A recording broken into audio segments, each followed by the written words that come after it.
They told me Ranger Daniel Cole disappeared during a routine night patrol. I believed that until I listened to his logs. He was precise, methodical, no signs of panic.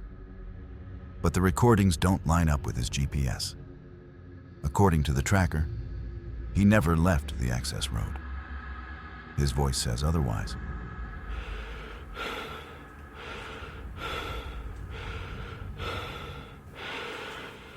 Weather clear. Temp about 60 degrees.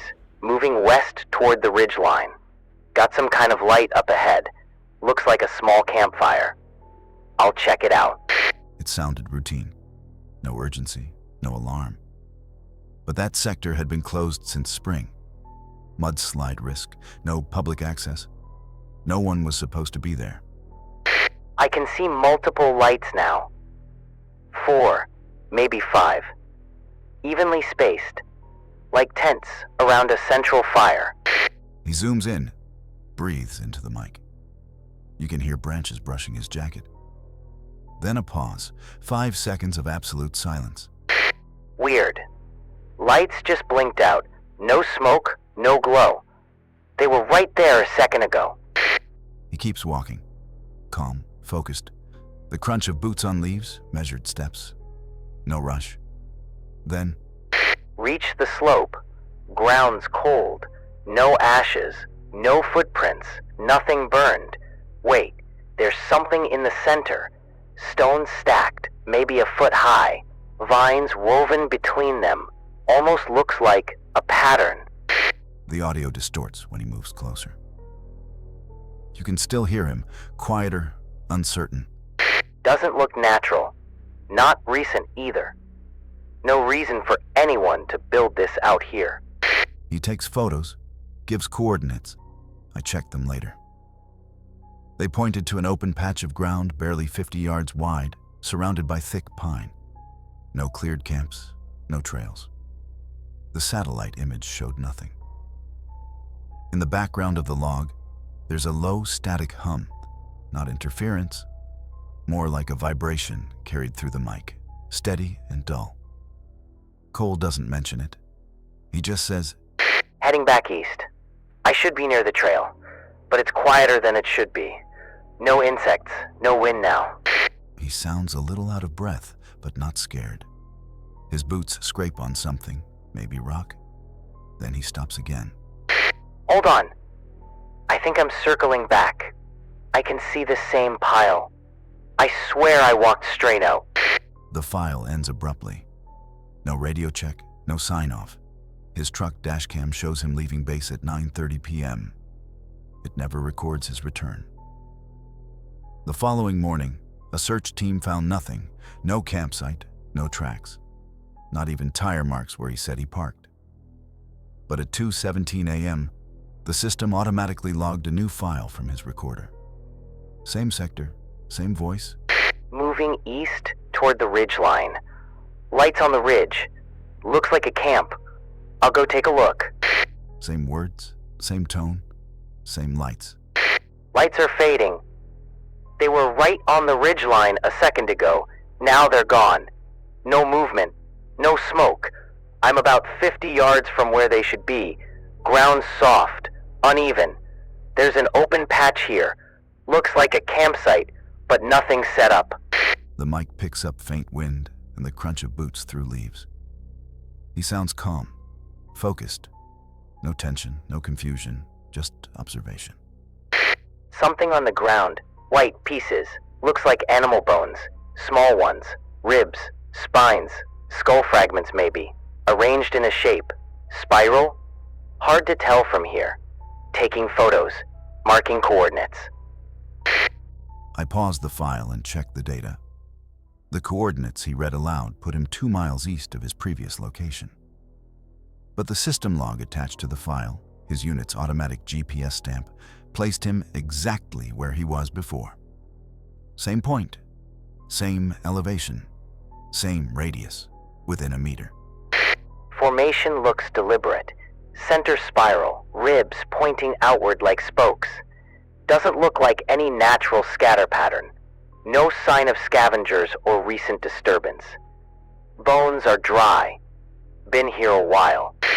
He breathed sharply into the mic, the sound of his jacket brushing against the recorder. Then, Compass drifting again. North, keep shifting left.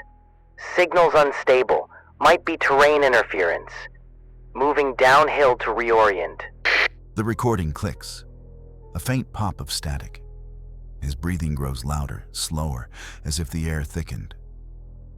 When the next file appeared in the archive, it was time-stamped 2:41 a.m.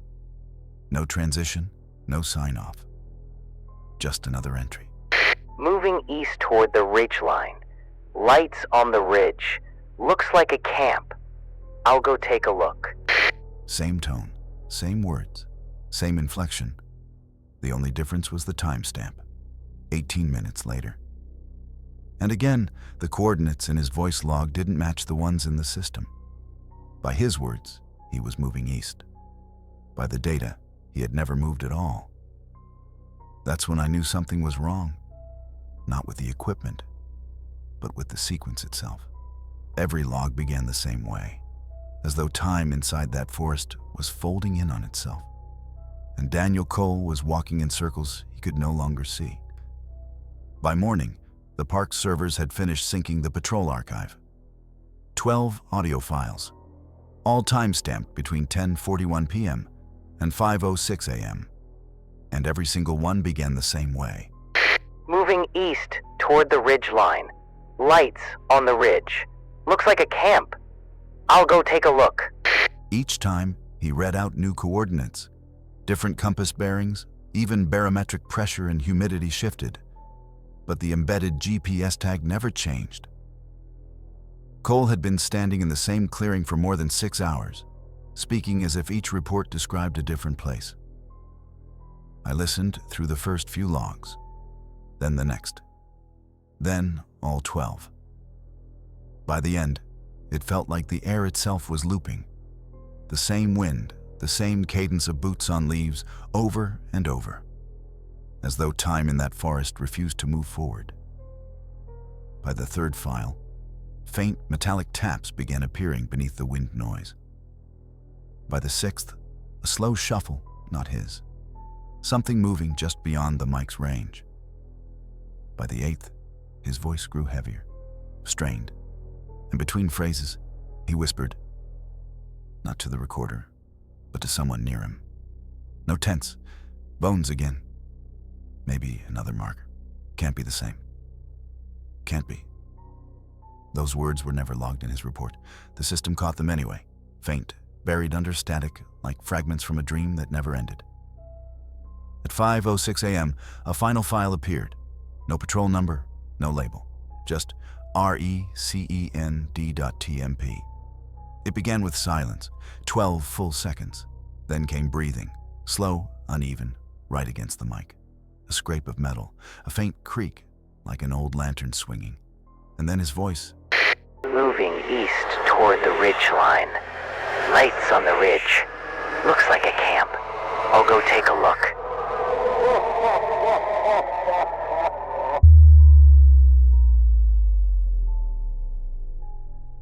Same tone, same rhythm.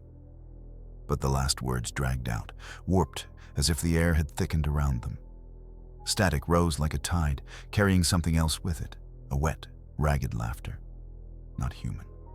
Low, rhythmic, almost playful. Then silence again. Underneath it, a dull thump. Steady like a heartbeat at 20 beats per minute. And then the second voice, not over his, inside it. Layered, resonant, impossible. My name. Perfectly clear, unmistakable. The sound wasn't coming from the headset. It was in the room. I tore the headphones off, but the static didn't stop. It was still there, faint somewhere in the walls, behind the monitor, in the air. I sat frozen, watching the waveform on the screen.